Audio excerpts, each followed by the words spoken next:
Hey everyone, and welcome to The Year Was, the podcast all about today that gives you just enough information to effectively be that guy at the party, causing all your friends to question, hey, who invited you? Like, seriously, why are you here?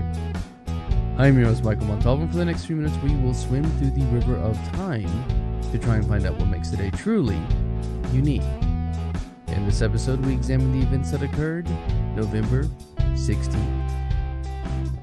Today is one of those days that the topic in question happened on, but did it really happen on this day, or are we just kind of guessing that it happened on this day? Did someone keep a journal of events or something? Actually, that would make sense because people were mad journalers back in the day. But I digress. Today we discuss Francisco Pizarro.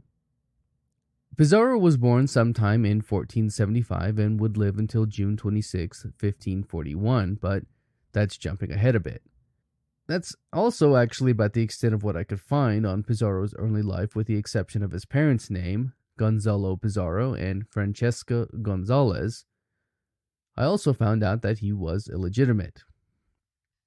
According to Britannica, he had little interest in the settled life of a colonizer, and in 1510 he enrolled in the expedition of the explorer Alonso de Ojeda to Udabra in Colombia.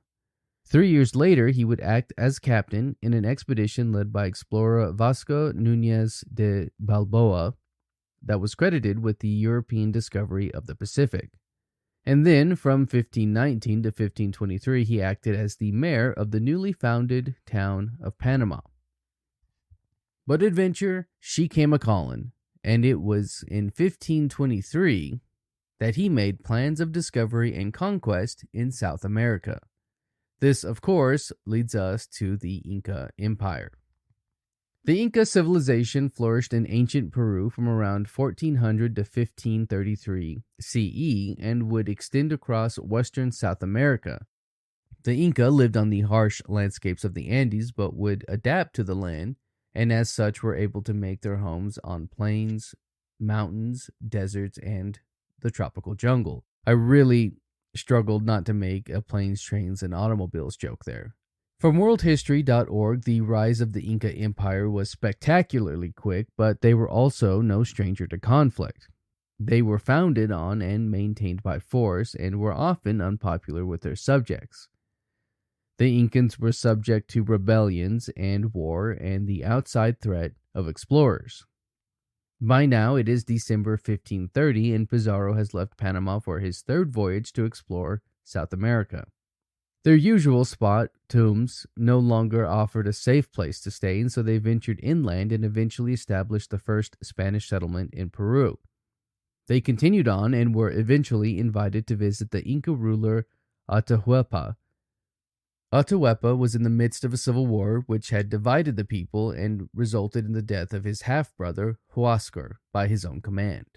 On his way to the capital to meet with Atahualpa, Pizarro learned of this war and began to recruit soldiers that were still loyal to Huáscar.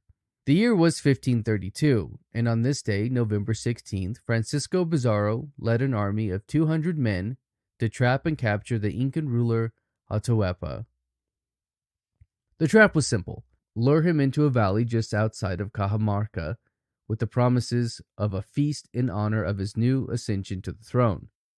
Atahualpa agreed, and with only 5,000 of his 80,000 men traveled with Vicente de Valverde, a friar, to where Pizarro and his men lay in wait. As they walked, Valverde spoke to Atahualpa and tried to convince him to convert to Christianity, but when he angrily refused, the signal was given and Pizarro and his men opened fire on the Incans. Trapped in tight quarters, the Inca put up little struggle for Pizarro's men, and the only injury suffered by the Spanish was a cut on Pizarro's hand as he saved the life of Atahualpa.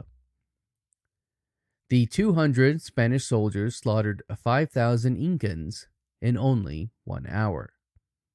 Pizarro kept his new prisoner alive as he saw more value in keeping him in captivity.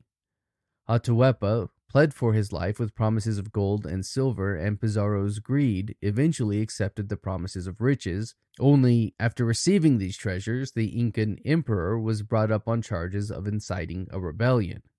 It was at this point Pizarro realized that there was really no longer any need for Atahualpa, and he was ordered to be burned at the stake. Valverde offered him clemency, though, if he would convert. And this time, Atahualpa did consent, but still was executed by strangulation August 29th, 1533. With this death, the end of the Inca Empire was upon us, and the beginning of the European colonization of South America had really begun. This same year, Pizarro would establish a puppet ruler over the Incans and would visit and take the capital city of Cuzco. Francisco Pizarro would go on to establish the city of Lima, Peru in 1535, but would be stabbed to death in his home June 1541. His tomb can be found in the Lima Cathedral. The story of Pizarro and the defeat of the Incan Empire can be found in countless books and film, but perhaps most interestingly in Despoilers of the Golden Empire, a novelette by Randall Garrett, published March 1959. The story is told in a science fiction setting as an expedition through space, before being revealed that every word written is historically accurate, just carefully mistold. That's going to do it for us today. If you like this podcast and want to hear more, give us a rate and a review. That helps me out and helps steer this in a direction that is hopefully good for all. If you're watching this on YouTube, you can find the Year Was audio version on your podcast app of choice. You can find me on social media and at YouTube at the Apple Cider Club. And as always, I want to thank the Tim Kreitz Band for our musical theme. And thank you for listening. We'll see you next time.